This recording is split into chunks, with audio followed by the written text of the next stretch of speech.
Hello friends, मैं शिवा गुप्ता आज आप सभी के बीच आर प्री एग्ज़ाम में क्या हो टाइम टेबल की रणनीति, ऐसा कौन सा टाइम टेबल आप फॉलो करें कि आप सुनिश्चित सफलता प्राप्त कर सकें, इसके संबंध में महत्वपूर्ण जानकारी देने वाली हूँ। साथियों, सबसे पहले आप सभी को बताना है कि यह टाइम टेबल उन सारे अभ्यर्थियों, उन सारे युवाओं के लिए है जो पूर्णतः समीक्षा अधिकारी, सहायक समीक्षा अधिकारी प्रारंभिक परीक्षा की तैयारी कर रहे हैं। जी हाँ फ्रेंड्स, यह क्लास उन सारे युवाओं से संबंधित है जो टोटली रूप से समीक्षा अधिकारी, सहायक समीक्षा अधिकारी प्रारंभिक परीक्षा और यूपीपीसीएस प्रारंभिक परीक्षा की तैयारी कर रहे हैं। और मेरे नेक्स्ट क्लासेस में फ्रेंड्स आप सभी को बताना है कि जो अन्य सेवाओं में कार्यरत हैं उनके लिए भी शीघ्र ही स्ट्रेटजी आप सभी को बताई जाएगी। तो आइए आज के इस डिस्कशन को आरंभ करते हैं। और जो भी आप सभी का प्रश्न हो वो आप सभी अवश्य कमेंट बॉक्स के माध्यम से क्वेश्चन कर सकते हैं, क्योंकि आप सभी द्वारा पूछे गए क्वेश्चन के क्रम में ही मेरे द्वारा आप सभी के बीच ये महत्वपूर्ण क्लासेस को लाए जाते हैं। तो फ्रेंड्स चलिए चलते हैं,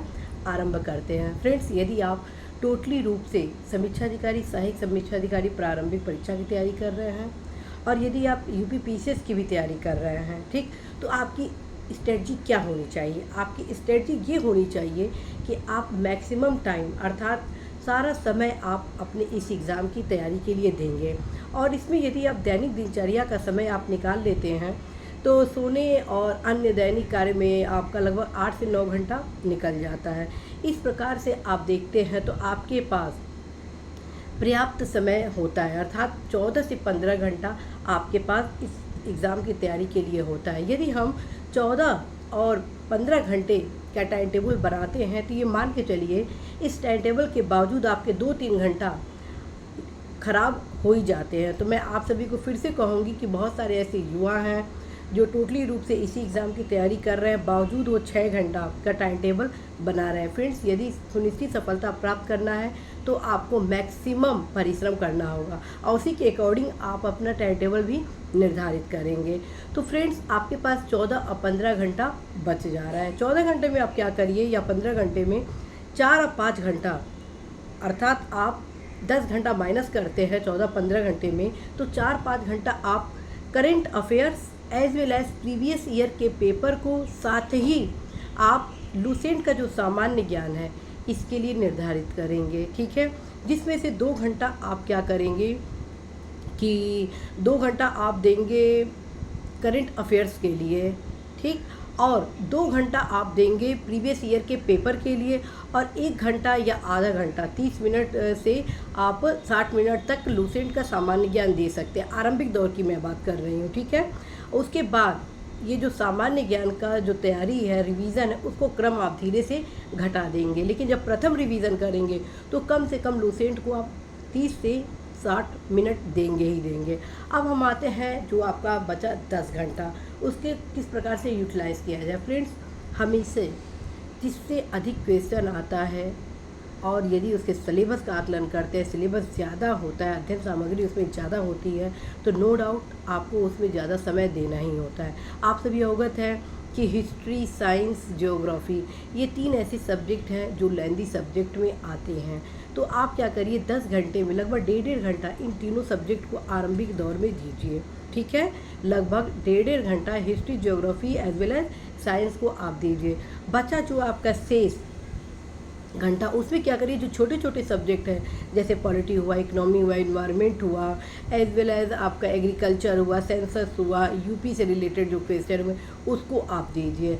और ये ध्यान रखें कि ये जो आप स्ट्रेटजी बना रहे हैं वो इस संडे स्पेशल को आप टोटली रूप से संडे को अर्थात एक अलग आप सिलेबस बनाएंगे ताकि आप बोर ना हो। जी हाँ फ्रेंड्स, संडे को आप एक स्पेशल रूटीन बनाएंगे अपने पढ़ाई के लिए।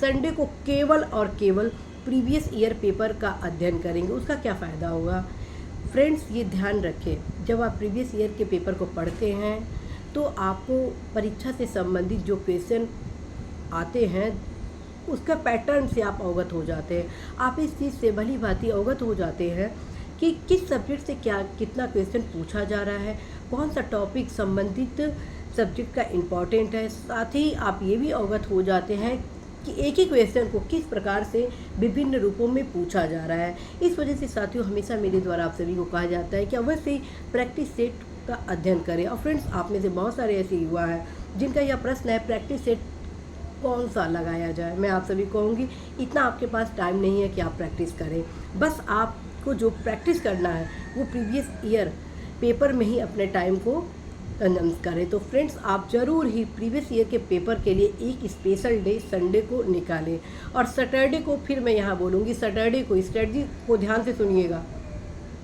मंडे टू सैटरडे आप एज इट इज़ फॉर्म में करेंगे, लेकिन जो सैटरडे का जो आपका डे होगा उसमें आप लगभग 6 घंटा दोपहर 1 बजे से लेके शाम 6 बजे तक आप करेंट अफेयर्स के रिवीजन करेंगे। ठीक है, तो ये आप सभी का एक ऐसा माध्यम है टाइम टेबल जो आपको बोरिंग नहीं करेगा आपको पढ़ाई में, और आप सतत रूप से तैयारी करेंगे। फ्रेंड्स, यदि आप इस रूटीन को अपनाते हैं तो निश्चित रूप से सफलता प्राप्त करते हैं। और ध्यान रखें, जब भी आप पढ़ाई करें एक रणनीति के साथ आप पढ़ाई करेंगे। फ्रेंड्स, मैं आप सभी के बीच उन्हीं रणनीति को बताती हूँ जो मैं स्वयं फॉलो की हूँ। तो फ्रेंड्स, आप सभी को बताना है कि यदि आप हिस्ट्री के पेपर को पढ़ रहे हैं अपने टाइम टेबल में दिए गए क्रम में, तो आप सबसे पहले पढ़ने का तरीका को भी ध्यान में रखेंगे।